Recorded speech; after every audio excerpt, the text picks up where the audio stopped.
पे थोड़ा बहुत फ्री नॉलेज लो, मतलब जनरल नॉलेज। कोई भी यूट्यूब पे असल में 80% नॉलेज यूट्यूब पे सारी रॉन्ग इन्फॉर्मेशन है, ठीक है। लेकिन फिर भी आपने उसको सीखना है, क्योंकि रॉन्ग इन्फॉर्मेशन से ही मुझे भी काफ़ी कुछ पता चला। कैसे हो गाइस, आपको मैं बताता हूँ कि कौन सी चीज़ें आपको चाहिए, जिसको आप करोगे देन आपका रिजल्ट आएगा, आउटकम आएगा कि आप प्रॉफिटेबल ट्रेडर बन जाओगे, ठीक है। उसके लिए सबसे पहले आपने 3 ईयर देने हैं, 3। उसमें क्या करना है, अगर आप न्यू ट्रेडर हो, फर्स्ट ईयर क्या करो, फर्स्ट ईयर ऐसा करो कि किसी का कोर्स नहीं बाय करना, कुछ मतलब कहीं से यूट्यूब पे थोड़ा बहुत फ्री नॉलेज लो, मतलब जनरल नॉलेज। कोई भी यूट्यूब पे असल में 80% नॉलेज यूट्यूब पे सारी रॉन्ग इन्फॉर्मेशन है, ठीक है। लेकिन फिर भी आपने उसको सीखना है, क्योंकि रॉन्ग इन्फॉर्मेशन से ही मुझे भी काफ़ी कुछ पता चला। तो पहले 1 साल तो अपना फ्री में सीखना है सारा कुछ, अपना चार्ट को देखना है 1 साल के लिए, ठीक है। किसी को बताना नहीं है मैं कुछ करता हूँ। सेकंड ईयर क्या करना है, ज़्यादा कोई गुड स्ट्रेटजी देखो या कोई मेंटर देखो, ठीक है, बढ़िया मेंटर हो, क्योंकि वो मेंटर ने 10 साल में जो किया है आप 1 साल में कर सकते हो उससे सीख के, ठीक है। उसको मनी पे करोगे तो वो अपना एक्सपीरियंस एक तरह का आपको सेल करेगा, बाकी साइकोलॉजी तो आपकी है। फिर उसके बाद क्या करना है, मेंटर चूज़ करके उसकी स्ट्रेटजी भी आपको बताएगा, वो सेटअप बताएगा 4-5। वो चाहे कहे कि सारे फॉलो करो, लेकिन आपने एक पे फोकस करना है। देन उनको बैक टेस्ट करना है, ठीक है, मिनिमम 1 ईयर तक। देन उसको फिर जब बैक टेस्ट का आपने ये चीज़ें, मतलब 1 साल को ही 50-60 बार बैक टेस्ट करना है। ये नहीं कि 1 साल को एक बार कर लिया, उसको बार बार कर ही आना है। 5-6 मंथ बैक टेस्टिंग में देने हैं, लाइव ट्रेडिंग आपने बंद कर देनी है, ठीक है। क्योंकि आपका 1 साल में ऑलरेडी लॉस हो चुका होगा, तो आपका मतलब एक तरह का माइंडसेट ख़राब हो गया होगा। देन आपने 6 मंथ तक लाइव ट्रेडिंग छोड़ देनी है, जहाँ फॉरवर्ड टेस्टिंग करनी है, जहाँ बैक टेस्टिंग करनी है। मतलब पहले बैक टेस्टिंग, साथ साथ में फॉरवर्ड टेस्टिंग, जहाँ डेमो अकाउंट में ट्रेड। तो उसके बाद ये चीज़ भी कर ली।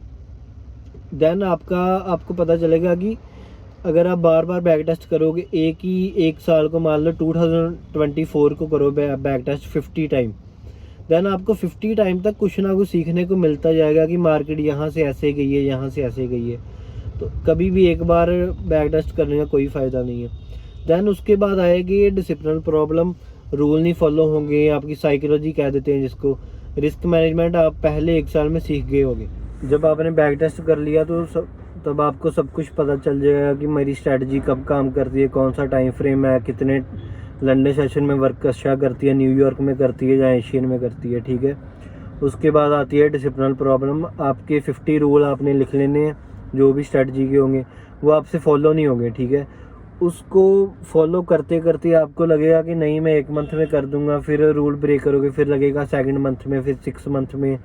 लेकिन उसको मिनिमम मेरे ख्याल से 1 साल लग जाएगा, ठीक है। 1 साल से पहले नहीं होगा। जब 1 साल हो जाएगा आपको, वो आपका 3rd ईयर होगा। देन जब आपका 3rd ईयर हो गया, उसमें आपने फंडेड अकाउंट बाय करने हैं $5K वाले, ठीक है।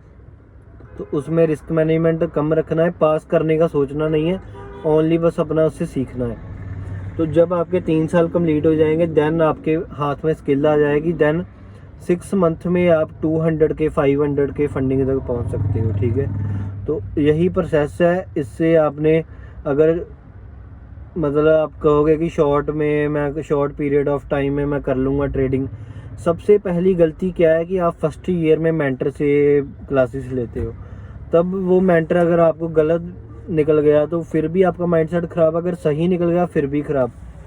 क्योंकि अब जो न्यू ट्रेडर हैं, 80% ट्रेडर हैं जो, उनको ऐसा लगता है कि ये मेंटर सही है, ये गलत है, ठीक है।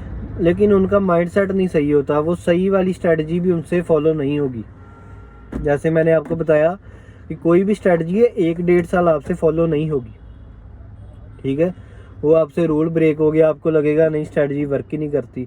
तो इसलिए आपने टाइम देना है, स्टिक रहना है एक स्ट्रैटेजी पे, देन रिजल्ट आएंगे, ठीक है। ये सारी चीज़ें करोगे, इसका आउटकम है प्रॉफिट। आप पहले सोच लेते हो कि सीधा प्रॉफिट हो जाएगा, ऐसा नहीं है। तो मिलते हैं नेक्स्ट वीडियो में।